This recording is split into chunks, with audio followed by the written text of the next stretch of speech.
Hello and welcome to the table. I'm Windle. I'm Steve Rain. And I'm Jonathan Hicks. And this is my current top 10 games of all time, circa 2018.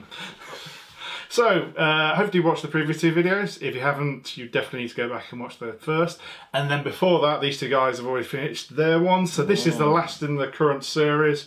You'll probably see us do this again in the future at some point, I suspect, as there were a few changes amongst our list. So, yeah, there's enough to turn them over that we think we can get nice new videos out and people seem to like them. So with that in mind, should we get on with it? Oh goody, it's number 10. So I should have pointed it out in the previous one. These guys have done the generic, they've written a list, they're trying to guess. They're going to fall apart, I suspect, very quickly. I'm a bit tired today, now my mind's gone blank, and I think I'll be lucky to get 5. Yeah, I've guessed 10 games, but again, I think 50% I'll be very happy with. Okay, so the first one is fresh in this year. So if you watched our top 10 of the year, you might be able to work it out. And that is Heroes of Land, Air and Sea. Yeah, I got that. Which is my current go-to. I want to play a 4X game in a night and possibly even have time to play another game after, which is one of the advantages of it. It's basically Warcraft, the board game, as close as you're going to get without actually playing Warcraft. So you've got the whole thing of collecting resources with your not so good dudes, you've got stronger dudes, you've got heroes going around the map, you're building up your city, you're getting extra buildings that give you different powers. As you upgrade, things get more powerful. All that sort of thing that you actually, when you think back, yeah, that already was in Warcraft, like the video game. So yeah, I like it because it fits in the time, because of the variety between the races, and because of the general feeling it covers and how tight everything works together. I had a blast with this one. It's really, really nice. And yeah, because it's remarkably compact. The board, although it looks really spread out, all the different land areas are much closer than they appear to be. The board kind of wraps around so you can hop off one side and suddenly appear on the other side. So I really like that. The technology tree is great in terms of upgrading your different factions. The factions feel very different, don't they? With different units and things, which is really nice. But yeah, it just doesn't take too long. It gives you that 4X experience in a much shorter time span. So I thought it was great. I've not played it, but it does appeal to me. That kind of sending out your little guy to collect the resources whilst maintaining civilization reminds me of the game Civilization. Yeah. Compared to Rising Sun, I quite like Rising Sun. How's it fare? It feels different. It's different, more so. Yeah, I don't think that Rising Sun's as much about the combat, which is very unique to it, and the big monsters. This doesn't have quite there's no real heavy hitter in that. This is much more like the video game. It's not, you can't just send in one big thing and win with this. There's different thoughts going on. I'd be keen to give it a go at some point. I also like that all the races have different ways of scoring, so you're not necessarily competing directly on how to optimise the bits you're scoring. Which again, in kind of as you said about Rising Sun, we all say you don't need to keep on the same area to win, so it forces you to do different things. And this forces the races have little ways to score different, which again means you're not always necessarily clashing. Yeah. And also, I think we said before, you can score when you lose a battle, and that's important, I think. It makes people happier. Yeah. Unbelievable. It's number 9. So my number 9 has dropped a few places, and I think it might continue to drop, and I wish somebody released something to replace it for me, and it's Battlestar Galactica. Oh. I still love Battlestar Galactica. It's my number 9 favourite game of all time. It's my favourite hidden role game, like of the larger scale, not the smaller party scale game ones, because you have longer to twist the lie. That's the bit I like. Well, in a lot of games you have to lie straight up front, or you're going to miss your chance. This, you can be a little bit more picky and choosy. Yeah, I'm starting to come around to it. It probably just lasted a little bit too long, especially when you add in the expansions. But until somebody offers something that does that better, it's going to be my pick of that style of game. Because the roles change potentially halfway through, don't they? Which gives you that extra longevity, I suppose. That's really nice, actually. You don't know who to trust. You kind of get to the point where you trust everyone, and that halfway point comes in, like, okay, right, I can't trust anyone again. Yeah, you've got to rethink all the possible options again. It's nice. Yeah, I just wish if they could get it down to a good solid 2 and a bit hours rather than the 3+ it kind of generally goes to would be great, but nobody has managed to do those two things. So I can't replace it with anything, and I do really enjoy playing it. And I have played it with new players over the last year who, and a few of them really liked it, so it's still a popular game. Yeah, it's a bit. I really like the theme, and I really like the essence of the game. It just goes on and on and on. So yeah, you're right. After 2 hours, I'm like, okay, I'm ready for this to end now. And you've got to sit there for another hour, hour and a half, waiting for it to grind to a halt. And you know, sometimes you know you're going to lose. That's right. You can see they've outed themselves. They're like, we need to be really lucky to win from this point, or whatever it might be. Yeah. Golly gosh, it's number 8. So my number 8 is a game I know Steve will not like. In fact, I hate because it's his least favourite style of game. Negotiation? No. No. Dudes on a map. I thought your least favourite style of game is... role playing. No, it's gone forever. Hidden movement and that sort of thing. Yeah. You've said in a previous one that's the one. And this is my favourite of that style of game. It's Fury Dracula. I should have got that. I should have got that. I got to play this again over Christmas, and it reminded me how much I like Fury Dracula. I get to again play as Dracula, which is great because I love being the hunted. I like the stress. I like the feeding them slowly getting to me and occasionally doing a little dodgy move. And yes, I've managed to get out of this very tight spot. Yeah, it's another game probably goes on a bit long for some people, but I'm actually really happy with the length of this because I'm concentrating on for the whole game. I enjoy when playing as the hunters, the cooperation and the negotiation. We should do this. We're going to have to leave that area a bit. Let's hope we've not gone there. Yeah, I think I also like this one because it has just a little bit more going on than just that. I like where Dracula is dropping off the other vampires, so you have to or like spawning other ones, so you have to worry about those as well. There's slightly more going on with it to also fill, so it just adds more stress to it. I think this game is entirely about the stress, whichever side you're on. It's a very good game, and I think it is a good game, and it is probably the best implementation of hidden movement there is. And I think Mark, if the game's good, he doesn't mind the length, and for me, if the game's good, it still needs to be short. So that kind of puts me off.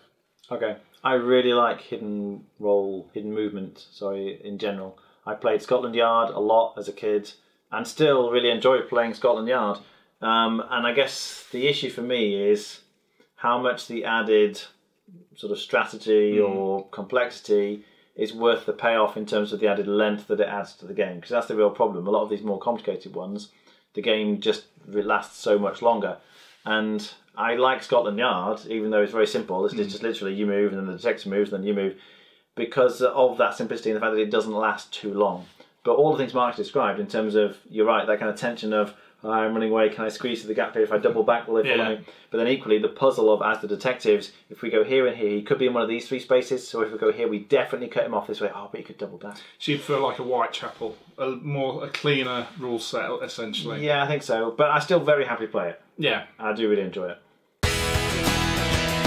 Crikey, it's number 7. So my number 7 is new to the list, but it isn't a new game from this year. It's actually from last year, but it kind of really didn't hit UK release for quite a while, and that's Spirit Island. Oh. Spirit Island, by far the most complex cooperative game I think I've ever played. Yes, that is. Maybe that's the bit I like. Maybe it's the bit I like about it. I've played it a few times, and each time it takes so much out of you because the fun bit is each player is playing a different, spirit, as the name goes, like might represent fire or something like that. And so each have their own deck of powers, and they're not guaranteed to see the same powers in every game, and they also get to purchase powers, and they work with different spirits. And I'm going to explain how the rules of actually deal with it, but it's the combo of powers between the players. And because it's so complex, and because the powers are so different between them, and because of all the things that mix up, it makes it incredibly hard for something like an alpha game to take over. Yeah, there's just too much to think about. Even for your own faction, if you like, your own power, you need to worry about anything else that's going on with the other players. You just have to let them do their thing. I think the best I can do is like, well, I've got this power that'll probably help you. Yes. And they go, oh, that would be really useful. But you certainly can't look through all their powers and go, I know I'm a close. So it's kind of like a solitaire game with a shared goal. You're playing your own thing. No, you do need to cooperate, but it's not at a level of, okay, I can see you should do this and then this and this. It's like, okay, I can help deal with this problem and with this problem. It's like, well, that's good because I can deal with this problem. It's more larger level, like higher up strategy rather than, you can't micromanage anyone. So it's really nice from that point of view. Do you remember when we did Pandemic Legacy together? Do you remember the really struggling ones when you're thinking about it? The entire game is that. It takes all three of you to get to a solution. Yeah, it's really like that, but there's no... Well, Pandemic Legacy came in waves. That sometimes it was all right, sometimes it was really tricky. Just the entire thing is that. It is incredibly thinky, but I love it because of that. And I love the fact that everybody plays so differently and the things that can mix it up. The theme's really nice. You know, you're the kind of native spirits, if you like, on the island, and the colonists keep arriving. They just won't stay away. They keep coming, no matter what you do to sort of fight them off. So that's nice. But yeah, it is super thinky. And so, it's number 6. So I literally just mentioned my number 6. It's Pandemic Legacy. Yes, I got that one. We played through Season 2 together, and it was an amazing experience. I think I always go back and say I slightly preferred the story from Season 1, but I much prefer the mechanisms from Season 2, so they're both excellent games. They will be those games that in 20 years' time, I'll remember I played through Pandemic Legacy Season 2. I remember the odd thing, even that far. It's the shared experience of going through the narrative, the good points, the bad points, the highs, the lows, and you're just all working together as a group. And for that alone, the experience is worth it, let alone the fact it's a really good game as well. Yeah, you're right. It's that, I still remember that, the one game which the entire game... We didn't get more than about 2 or 3 turns each. Yeah. And it took quite a long time to play because we were thinking so much about every turn. It's like, you go here, he goes here. No, that doesn't work. Okay, you go here and he go... and we just need someone to look at the top of the deck, mill through the deck to hit the epidemic. We need an epidemic this time. And we got to situations where we were needing epidemics. Yeah. Because we needed to shuffle some cards back in, otherwise we knew we were going to die. It was so tight. And yeah, such a thrilling experience in that sense. You were so invested in many of those games, really gripping. Yeah, I think we picked up Charterstone at the same time, and that just quickly got pushed aside in favour of this because it was just so much better. Just in all accounts, in memory and fun. Yeah, I think you can't just stick Legacy on a game nowadays and hope it sells. It's got to be as good as that because you only get to play it once. Yeah, definitely. Because I think if you left with any sort of negative experience, you don't want to go on for another 10 games of that. It's automatically... And I think sitting where we are now, where now there's a few more like Betrayal and stuff, I think there are more Legacy games now. It does definitely seem to choose a system that's good and make it Legacy, not just try and do something. Yeah. It's very hard to do a Legacy game well, I think. And Pandemic Legacy does it the best of the lot, I think. Yeah, it's very good. Marvellous. It's number 5. So my number 5 is my favourite straight negotiation game, and that's Sidereal Confluence. Yes. I love it. I love it. I love it. I love it. I love it even though it looks horrendous on a table. It's a beast to teach. Yep. In the strange thing of Too Many Bones, it comes with race sheets that you have to pre-learn after you've been told the rules. And despite all that, it just sings to me because the negotiation works so well. The fact that everybody is so different in it.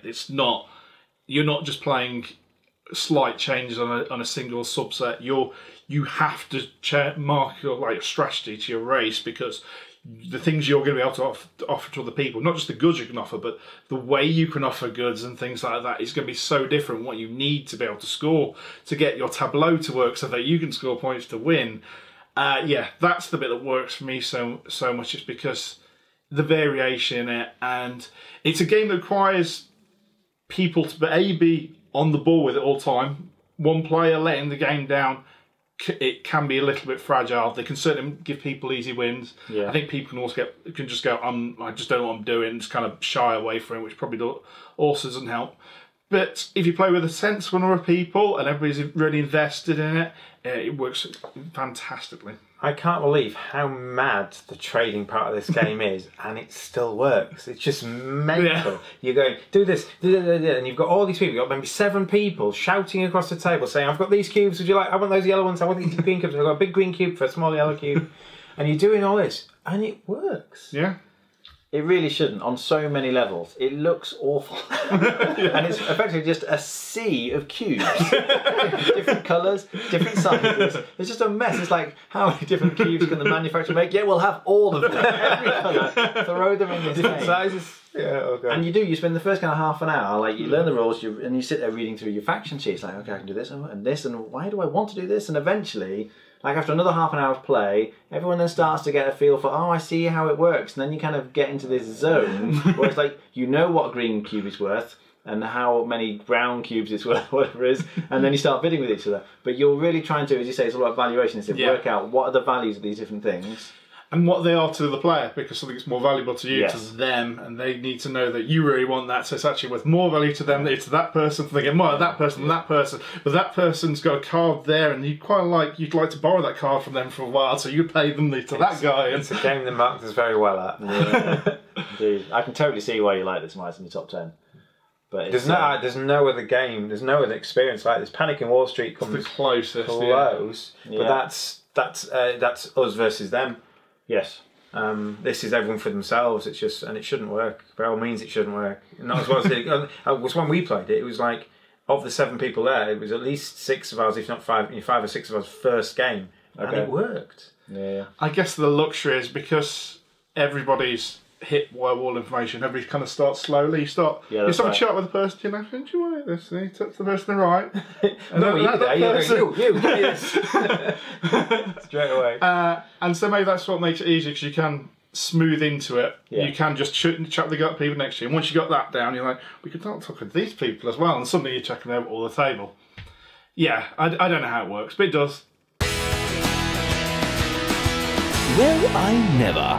It's number 4. So this one has a massive version of it here that I don't own, but I do own all the expansions. It's War of the Ring. Yeah, it's my favourite straight 2-player game. It's a long, beastly 2-player game, but as a 5-war game goes, it's fantastic. Yeah. It's I always say it down to this, and I'm just going to say it again. It's down to the game of pressure points. If I'm applying pressure over here, it means I've got to be weaker over here. And because it's loads of little things getting there in the time, like you don't notice there's no big change to the game in any one turn, but you're slowly building up an advantage one way or the other. But if you're the shadow player, you're like, I'm doing quite well on the map slowly, but you're thinking, where are those Fellowship? How close are they to them? What's he managed to do over this period of time? Yeah, I hate setting up. That's my biggest negative to the game. But there's nothing I can say that I can play like it, and that gets me so invested in a proprietary theme, Lord of the Rings, and it captures the entire film perfectly. Yep, it's amazing. I played it just a few days ago with my son, and the advantage I have is that I said, in fact, I think he was the one who suggested it because he really likes Lord of the Rings. And I said, I'll tell you what, you set up while I finish doing a few other things. And then I arrive and it's all ready to play. But we had a great time. And one of the things I really like about it is the dice mechanism. So the dark player rolls, or first of all they decide how many eyes they want to put, or how many of the dice effectively they're going to put in this hunt box. And the more eyes you put in there, the harder it is for the Fellowship player to move the Fellowship. The more likely they are to get spotted and discovered. And then the bad player can do all kinds of bad things to you, so you really don't want to get discovered. But when you roll the dice, any eyes that you roll are going to get added. So you might have a turn where lots of eyes get added to the hunt box. So it's really difficult for them to move the Fellowship, and they might not move it at all. But then that means the dark player's got hardly any dice for activating his units and doing things with the units. So there were a couple of turns when I was like, oh yeah, I really don't want you to move. I'm going to put 2 dice in the box or something. And then he rolls another 4 eyes. And it's like, I hardly got any dice at all. I was like, oh, well, no, I should never put any in. And then the next turn, he doesn't put any dice in. And he doesn't roll any eyes. And I'm like, yes, now I'm going to move. So that whole tension between how much do you want to make sure they're not going to move too much, between, oh, I really want these dice for activating my units, is really, really nice. And that's just one small part of the game. And a lot of parts of that game. Yeah. And all the mechanisms are really solid. And yeah, with a great theme on top, you just can't fault it. I think it's fantastic. Yeah, I remember when Star Wars Rebellion came out, I didn't think it'd replace it anyway, but I thought they might be comparatively close, but I just don't. I would have just played War of the Ring over Star Wars Rebellion.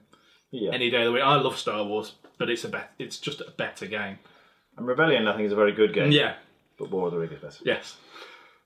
I've not played it. It doesn't get played at the cafe. I don't have time to kind of... There's no way you don't want to play this. It's not. No. You're safe on that one. You can. Okay. You won't go to I've leave your seen hospital bed and go. I've seen someone play it. You've seen us play it, I think, at some point. But I've seen it set up at your house, Yeah. I think. Yeah. Extraordinary. It's number 3. So my number 3 is Tragilooper, the bizarre game that it is and the beautiful game it is. So Tragilooper is never really been a hit. It's been one of those sort of sleeper games that I think I'm the only one I know who's owned a copy. I've never seen another copy floating around, but Now you mention it, someone emailed the cafe and asked if we had it in stock to sell or play. Oh, really? Yeah. Reached like within a week, and it was not you. it's the uniqueness of this game that I think draws it to me. I've only ever played as the bad guy, so essentially I'm creating the lies, because essentially this is a game of the bad guy creates a load of lies. There's a board and stuff, and characters get moved around, events happen.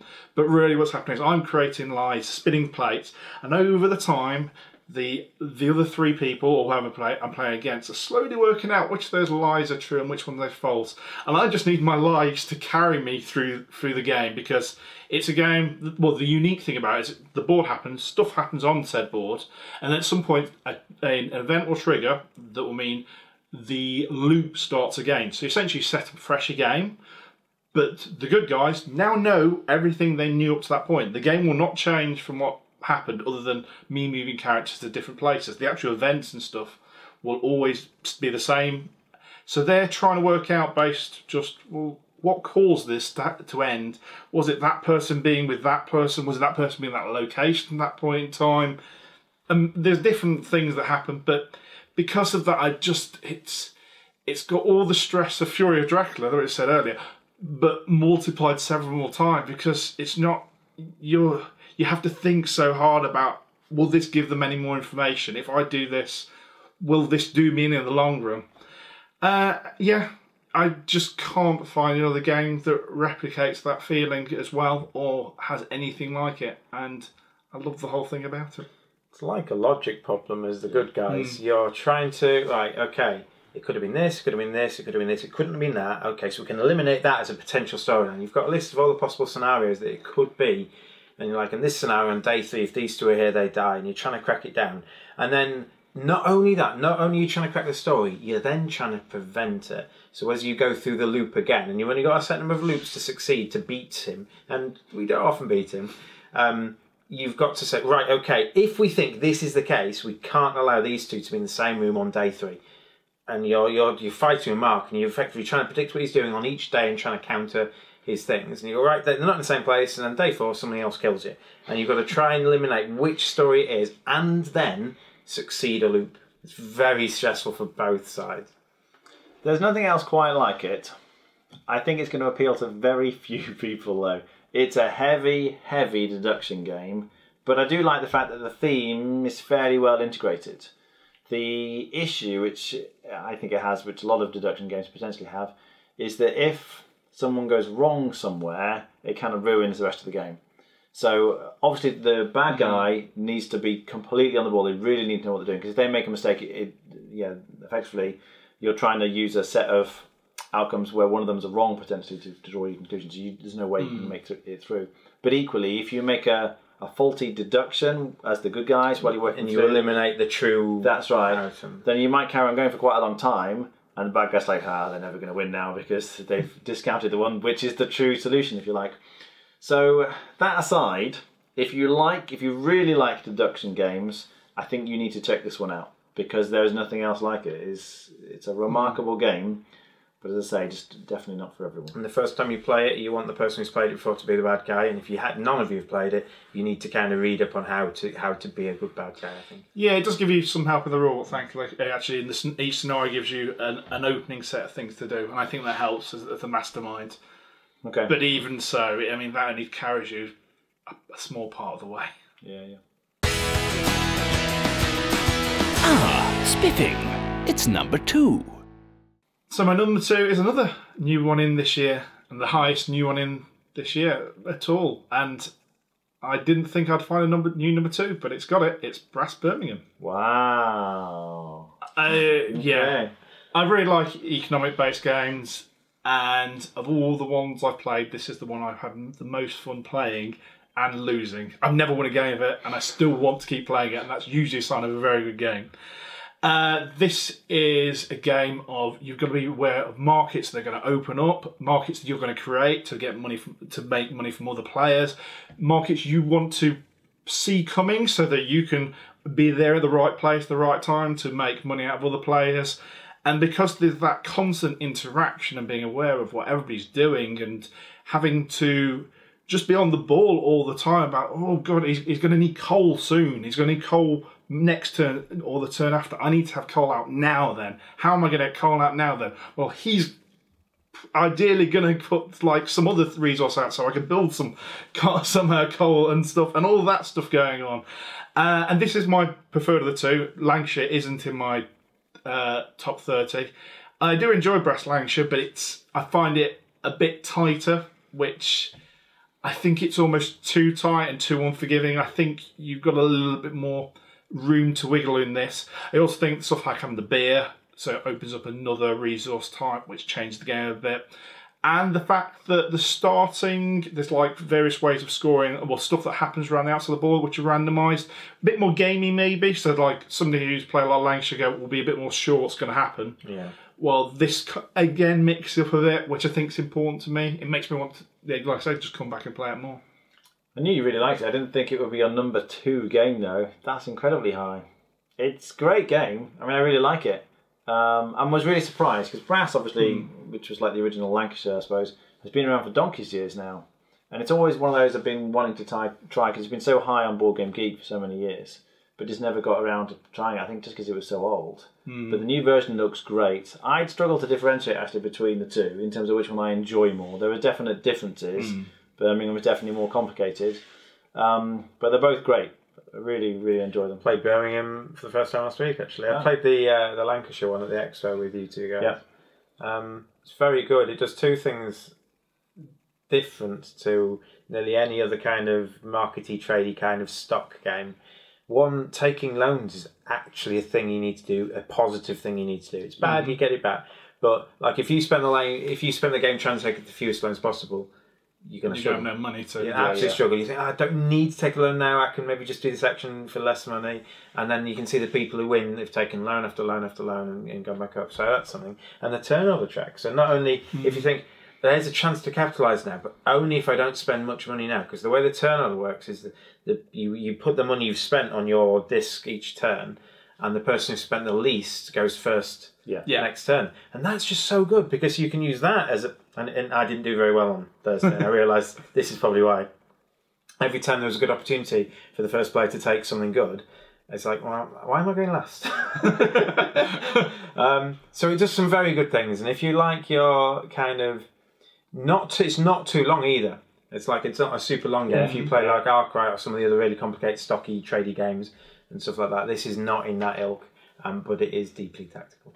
Yeah, one of the things, I mean, it's very thematic as well, in the sense that, you know, if you're going to start up a business, you need initial capital. You've got to borrow money, otherwise you can't do anything. You've got to spend the money initially and then grow the business, and then hopefully you can make the money back.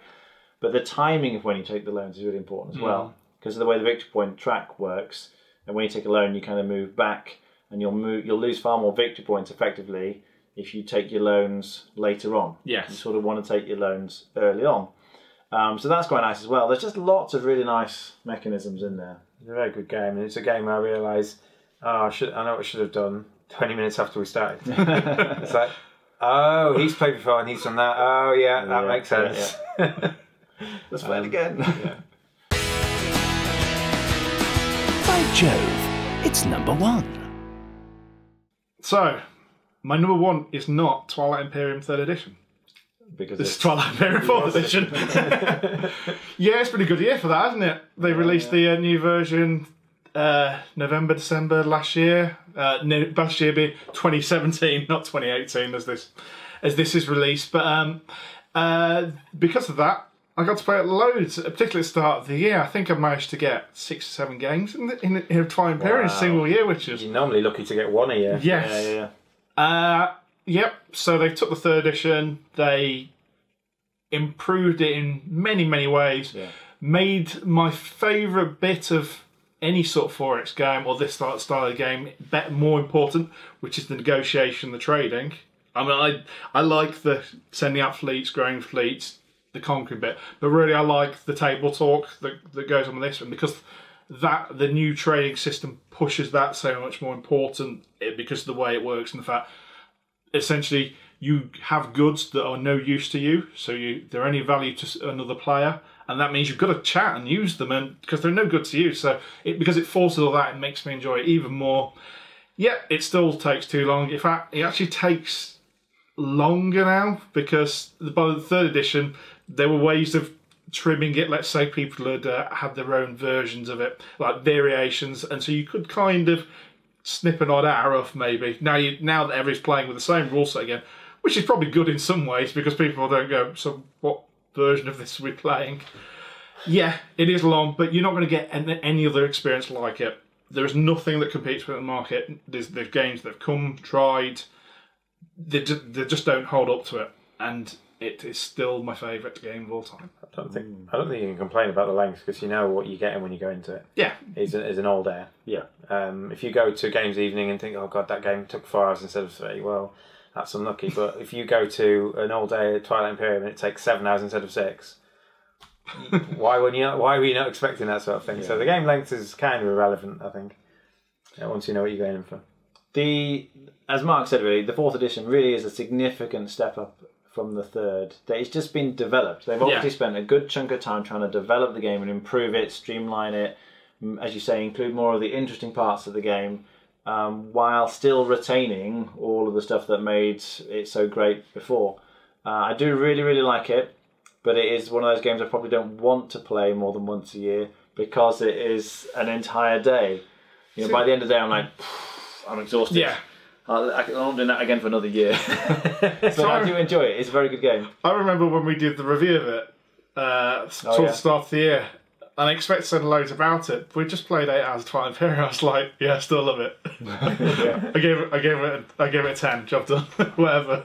I've played this one. I actually made sure I played it because of how unique it was for a long game. Oh. So. You've covered that base. You don't need to play it again. But if anybody talks to you about it, you go, yeah. I wouldn't say no in the future, but it's not something I'd sort out. It was okay. I won, so I'm happy. So then, guys, how'd you do? I got 6. Yeah, I got lucky. I didn't think I was doing very well. I had Tragedy Loop on there, and then it came out as number 3. So I'm like, oh wow, yeah, I got away with that. I got 5. I should have remembered Tragedy Loop. And Brass as well. I think you should have got Brass. It was his favourite game of the year. I just didn't twig for some reason. It's like, yeah, that was a really good game from this year. But actually, that given that we've already had games from this year in your top 30, that means it's got to be above those. I didn't expect it at number 2. No. So, yeah. Yeah. But interesting list, as always. Quite different from many other people's lists. Most different from yours. Has some crossover with yours. Crossover. I thought you have Arcadia Quest somewhere on the list. I do, but I think I'm at the moment going off of campaign-based games, because I just don't seem to finish them. I think the last campaign I finished was Pandemic Legacy, and that was purely because it was so good. It so drove me to play more of it. I more want to go back and play more Arcadia Quest at some point, but we just seem to be getting through so many games at the moment, and actually sitting down and arranging to play something 5, 6, 7 times on repeat just seems tricky at the moment. Yeah, it is. I thought Container might have been on your list somewhere, just because it's so much about negotiation. Very dry, though. Yeah. I would always play Sidereal over it. Push come shove, and that's. Yeah. And I think what I try to do with my list is I've got very much my particular favourites of different genres. I mean, I've got a few 4X sort of, but I do like the uniqueness of games. A lot of your top 10 consisted of saying it's hidden role, but it's the best one out there, or it's a 4X game, but it's the best one out there, or it's a negotiation game, it's the best one out there. Are you just picking like your top 5 aren't all the same types of games? No, it's your favourite one of this genre, favourite one of that genre. Yeah, I think my games are still the heaviest, generally the longest. The longest, definitely. Yes. Yeah, I'd say that while they are, that is my top 30. I think more as time's going on, I am maybe 20 through to 40 are probably starting to get. I'm noticing shorter games come into it now. I think just as developing in the way I look at games, and again because we play so many games, hour and a half to 2 hours is starting to become a nice sort of time limit. I think you'd like Newton then. I intend to play in the next few weeks. So yeah, that's the roundup of this set of 9 videos. You've included these two guys 3, so make sure you watch all of them because they've all been really fun, really good to record. We've had a great laugh. Yeah, it's been good. Yeah, quite a few games this year made in all 3 of our lists. Yes. Mainly Jonathan's. Cool to the new over here. I'd say lots of new games. I had a few, and in every list there was a big shock, I think. Age Night dropping out of your top. Yeah. Whatever, and then Mark's number 2 being brass. In fact, your top 10 is actually quite different from last year, isn't it? In terms of there's stuff. I think there's at least 3 new games in there, 4 new games. So Sidereal Confluence, what do you think made it in the last year? I think that's going to happen. Because we do play a lot of games. You play a game and you play a game and you get that kind of maximal point of enjoyment, but then you keep playing, and after a while it's like, I've sort of played that enough now, or there's this other game, I really enjoy this one. So they're going to naturally shift up and down a bit, I think. And people keep making great games. Yes. Better games, in fact. Let's be honest. I do think games are generally getting better, and that's always good. There's a higher amount, so there's going to be some... that much quantity. I feel there's much more of an investment being put into games. Like people are thinking about how good is the quality of the artwork, or the box insert, or the rules, or there's lots of things. Iconography's improved so like much. Brass, good games that are clearly good games have been revamped. Yeah, indeed. Which is great. The industry just keeps growing. Because they could revamp Power Grid, I imagine. Potentially, right? They did do a deluxe version, didn't they? But it wasn't really. It wasn't deluxe. Yeah. Anyway, so that's been that. Please like and subscribe. Click the bell icon if you want to know that we've released a new video. Apparently that's a thing on YouTube that I've learned recently.